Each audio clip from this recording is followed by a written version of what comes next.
So welcome everyone to this session. Actually, this is the first time I've ever moderated a panel, so I'm a little nervous, but you know, this whole place is so nice, and all of you are so nice, and they are so nice, and the food was so nice. I mean, do you have any other suggestions for me? Everything was nice, but... Convivial. What about the food? Well, delicious, extraordinary, succulent. Yeah. So this session is all about those lost words. And I wanted to share that with the children in the audience that I am also in the same boat. I used to use the word awesome only when I was standing at the foot of a mountain in the Himalayas looking up. And nowadays I say things like, there's chapati for lunch, awesome. So something is wrong here, something is happening. And we're going to talk a little bit together about it. As he said in the introduction, I think our favorite villain is the smartphone, digital media. That's what's killing language. But I think the story is older than that. And Shabnam, can you tell us a bit about it? Yes. So I started out as a journalist with what we will call politely a leading national daily in 1993. And I worked there for 10 years. And I really hope nobody from this leading national daily lurks these corners, because what I'm going to say is a little rude.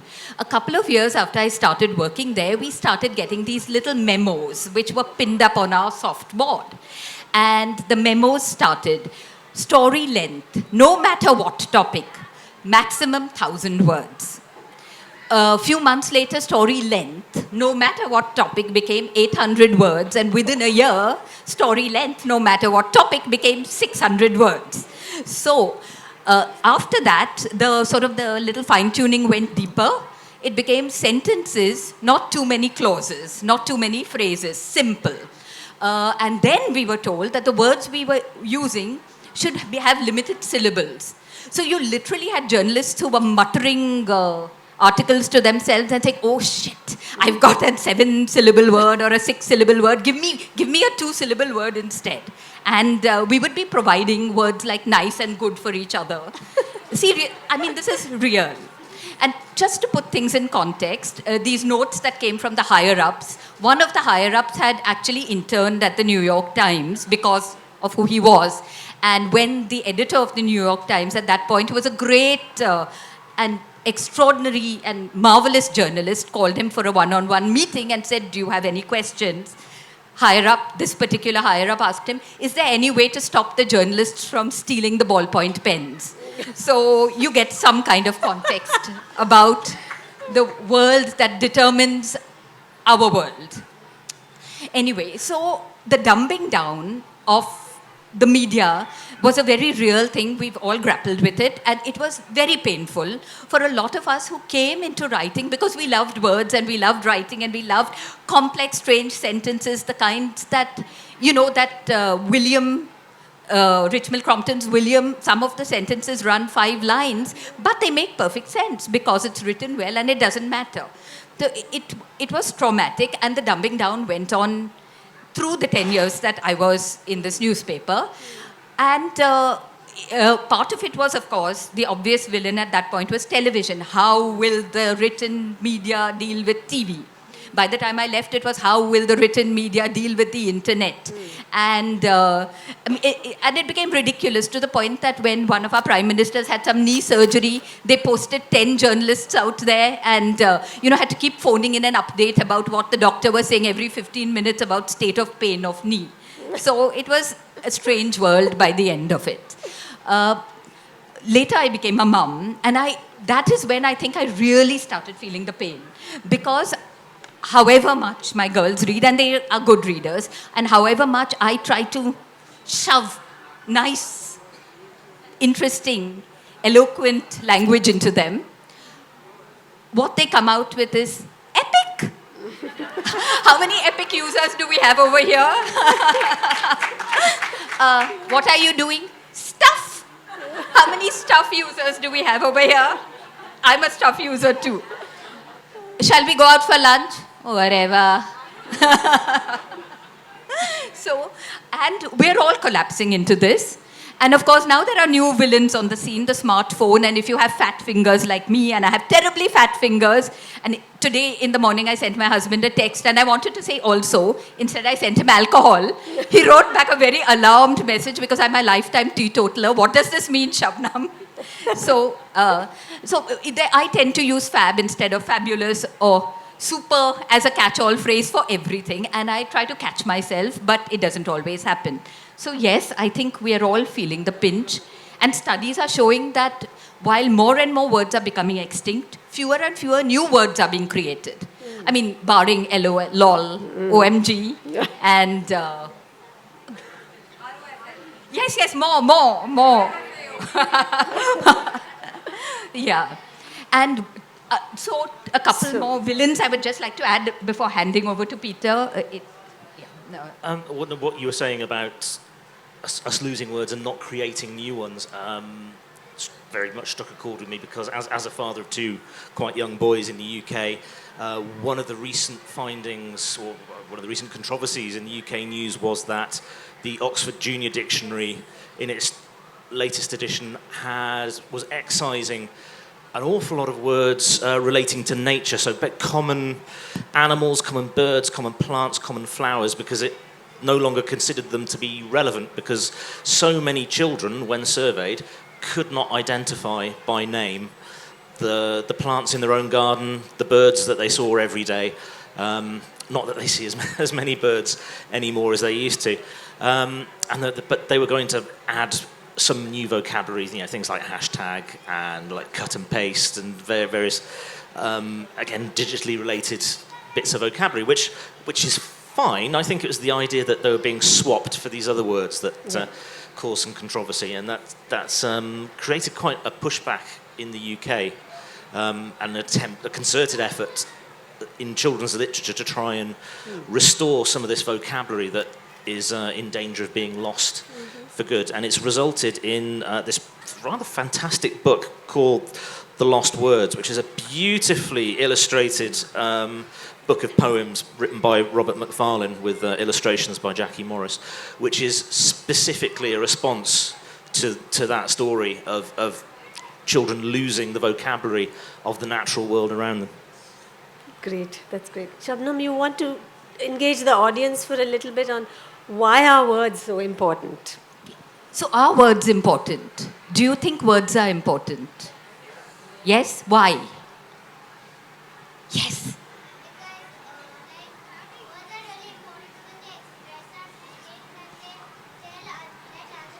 They let other people know what we are thinking or what we think of them. Absolutely. But do you think, okay, so I'm going to ask you a question. Is shiny the same as glittering or glimmering or sparkling? Do you think shiny would do as well? Yes. Yes? So why is it important to keep the other words alive? Yes, because they are different words for one thing. And like we can't continuously use one word all the time. Like it would be too boring. So using the other. Absolutely. Fabulous. Any other reasons why it's important to keep words alive?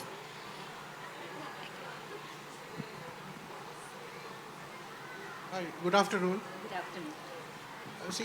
There has been a lot of discussion on what is happening to the words or the communication and all.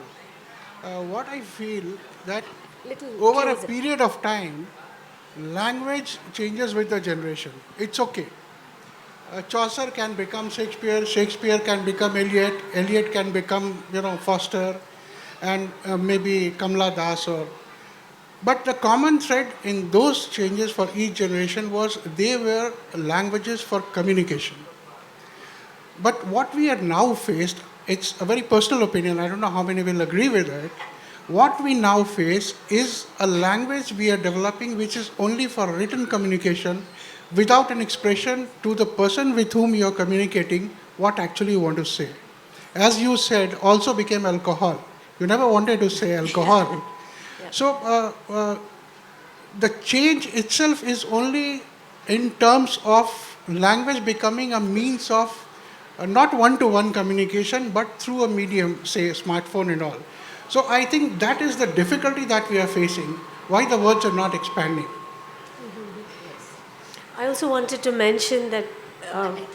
Sorry. I'll just, That's okay. yeah, I'll just respond to this thing about spoken, because when Peter was talking about words of nature, it struck me that our conversations are so rarely about things in nature. We're talking about cricket or about the latest show or the latest phone or whatever, but we rarely say, did you notice the bombax is in bloom? And maybe it's conversation also. And I wondered if you could later, after her question, share how the book has helped, if you feel it has. Yes, yeah, no, happily. Okay, your question. I think by losing out on words, we are also losing out on the nuances and the subtleties of expression that we would like to convey. Yeah. And with these iPhones and iPads, you always have this autocorrect correcting you. So in a sense, it's just a medium and no longer a personal form of communication between the two people. Yeah. So you just have one standard word or one standard expression for everything, because that is what has been fed into your machine. Yeah. And you find it for reasons of convenience just to, click onto that and not add your, because most of us of our generation are fat-fingered.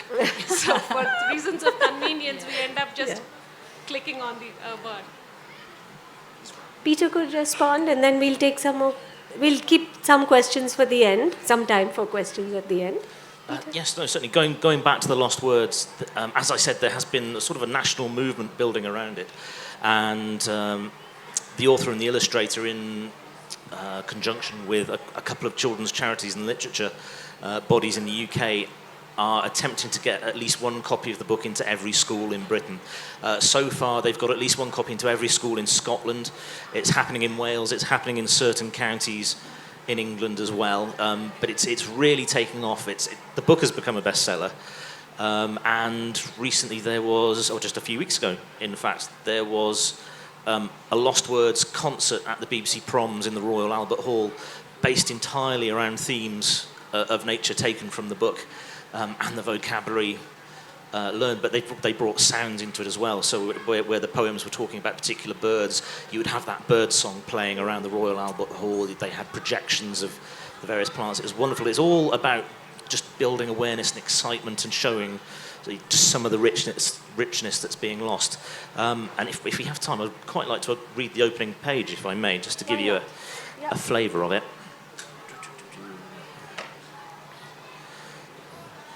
It is a huge book. It took up a lot of suitcase space on the way over. Here we go. Once upon a time, words began to vanish from the language of children.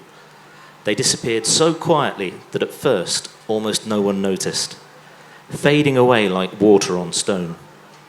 The words were those that children used to name the natural world around them. Acorn, adder, bluebell, bramble, conker, gone. Fern, heather, kingfisher, otter, raven, willow, wren, all of them gone. The words were becoming lost, no longer vivid in children's voices, no longer alive in their stories. You hold in your hands a spell book for conjuring back these lost words. To read it, you will need to seek, find, and speak. It deals in things that are missing and things that are hidden, in absences and appearances. It is told in gold, the gold of the goldfinches that flit through its pages in charms, and it holds not poems, but spells of many kinds that might just, by the old strong magic of being spoken aloud, unfold dreams and songs and summon lost words back into the mouth and the mind's eye. Lovely. Thanks, Peter. You had a question? So it's not a question, but a personal anecdote which I want to share. So I have a teenager son, and I've quite often seen him conversing with his friends in that Shrinken language. And once I inquired from why do you call your friend bro? And so he did, it's cool to call, and that's what we all do. And that is what you should also do in front of my friends. So I think it's now transforming into something like a mindset for these young children who are growing up, who think that using these short forms of words is something very, very cool. Yeah. So one of the questions I had for Shabnam was, Shabnam, then how do you build vocabulary for children? How? It's a tricky one, but I go back to my formula for life and living. You read, read, read. I do think reading is most important, and I do think that vocabulary is something you pick up on the way. It's like, you know, the confetti that falls in your head at a wedding, or like the pebbles that are amassed on your shoe when you walk through a nature park. It's not something you actively are amassing, because that never is real in you. And, you know, I have a real issue. Sometimes my daughters go to a school. It's a lovely school. They have a lovely teacher. But recently, a year ago, she set an assignment where she gave them a descriptive writing challenge where they had to, and then she gave them the number of adjectives and adverbs and metaphors and similes that they had to put into a 500-word essay. You can't imagine the stuff that came out. The silvery, glittering, shiny, mysterious moonlight was dancing, galloping on the waters. Like, you know, it was extraordinarily, it was bewilderingly horrible. So that kind of forced writing is really to be avoided. For me, I always tell my daughters this, you're so careful about the skirt you wear, or the shoes you wear, or even the socks you wear. And words is also a part of what the world sees about you. It's also an integral part of your personality. And so just like you choose your nail polish color or your sandals, you choose your words. They are part of your package. They are part of you. So. Thanks, Shabnam. I wanted to share something as a teacher, because I've been reading that there is receptive vocabulary and productive vocabulary. The first is the words that you understand when you read or listen to them. And the second is the words that actually get pushed into your daily use, you know, in your talking or your writing. And so I was asking Shabnam, if I just read, or if my children, my students just read a lot, I don't think that necessarily increases their productive vocabulary. So I was saying that as a teacher, I think we have a role. We do have to conceive and imagine very good, not like the ones she described, but good, deliberate drill and practice exercises, or, you know, creative writing exercises that encourage children to use the words they've been reading. It's just not enough to read. I'll give another example. I had this class that was very boy-heavy. They were 14 years old. There were 7 boys and 2 girls. And I gave them a list of feeling words, emotions. There were 100 emotions. And I said, I was just teasing them. I said, you boys, you don't know anything about emotions. Tell me, tick how many you know. They knew 70 to 80% of the words. And I said, you don't use any of this. They said, yeah, we know the difference between despairing and depressed and dejected. But they never use it, right? So that was something I wanted. You know, as a writer, may I just for a minute? Yeah. See, so as a writer, one of the big tricky situations we face is how many big words or how many different words to put into a book will you lose your readers.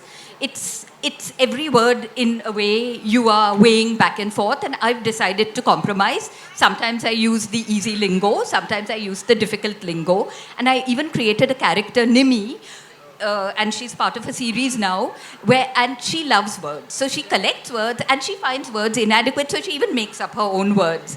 And the amazing thing is when I go to schools and do these word creation exercises with children, they get really excited and they send me emails with a whole list of new made up words. So I think it's there. It's just a question of push, push, push, and it comes out.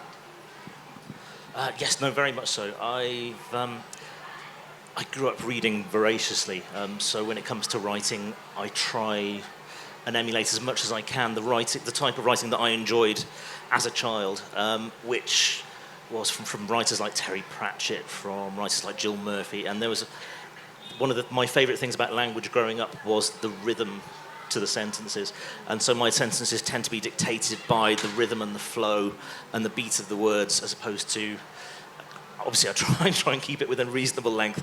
But that's what I try and aim for as best I can. And I have got a couple of editorial notes about particular words in my book saying, well, are you sure children will understand this? And I think, well, the only reason I know half the words I know now is because I found a word I didn't know when I was reading, and I went and looked it up. And surely it's easier for children to do that now than it was back in my day. It's at their fingertips, pretty much. I have one particular favourite word, very obscure English word that I managed to fit into book one, which was pecorous. Does anyone know what pecorous means? No? Ah, okay. It means full of cows. Doesn't get used a lot, to be honest, in day-to-day conversation. But I managed to get pecorous in, and I was allowed to keep it as long as I made a joke of it and explained it, which I was going to do anyway. But so I'm quite proud of pecorous. I got that in there. So in each book, I try and find one really obscure word. Like so, my next book, The Great Brain Robbery, has wizards who work with magical clouds, and so I've managed to get the word nephological in there several times, which means the study of clouds. So, a word that I didn't know prior to writing the book, but so I'm seeding them in there. I'm trying to get just a little variety and a little spice into the writing. That's great. Do any of you have your favorite words? No, you wanted to say something. Sure. Sorry, I don't know how much time we have left. 5 minutes. We do have 5 minutes. Okay. Okay, so I've always wondered about the shortening of words and the reason behind it, not to judge it. So initially I thought it was probably because of this speed culture and everyone's in a hurry. But between OK and K, there's just one syllable that's dropped. So what's the reason? I'd like to know the reason. And what are we going to do with all that extra time we've saved, right? I don't know, maybe, I wonder if we all tend to drift towards the path of least resistance. Maybe we're all just lazy creatures at heart. I don't know. I'm really not sure. A little louder. Yes. What's yeah, emojis. I spend so much time trying to find an emoji on my phone. It would have been quicker to write the word. Yes. And I send the wrong ones all the time, and people think I'm deeply offended. To a book, there are two parts, as I understand. There's a language and there's a plot or the story. So this is coming from my experience with my kid. So she's so excited about what's going on with the characters, what's the story and all. But when I heard Peter mentioning about the way he enjoyed the writing, you guys are talking about enjoying the writing here, enjoying the lyrical language. What is that which clicks there? What is that which pulls you there? And I hope I made my question clear, that it's not the story but the language there. Yeah. I don't think you can necessarily divide the two. I don't know. It certainly wasn't with every book that I ever read. In a lot of good cases, if the language is doing its job efficiently, you don't necessarily notice it at all. It's like background music in a film. As soon as you can spot it, then it's starting to intrude. But particularly, I found it particularly with funny books. So things by Sir Terry Pratchett and Douglas Adams, who wrote Hitchhiker's Guide to the Galaxy. There would be, in the lead up to a joke, there would be a certain rhythm that would speed up or slow down. He would expand and contract the sentence. I don't think I noticed it immediately. It was only after several rereads of particular books and particular favourites that it sort of settled in, where I knew the sentence off by heart, and I would find myself almost reading aloud with it. And that's when I started to notice the flow and thought, oh, actually, this is one of the reasons why I come back to this book. It's because I like what he's done there, and so I've tried as best I can to follow that. And there's always been a flow and a rhythm to my writing as well. My gut feeling is that we all inhabit a world which is quite divided. So on one hand, you will have those who are doing this writing, and there will be their devoted readers. But the large, vast majority is happy to just go with K and send that one-word message. And it is, and because it is the easier option, the quicker option, and we do live in a world which is always in a hurry to get somewhere and then somewhere else, the K senders are the winning lot.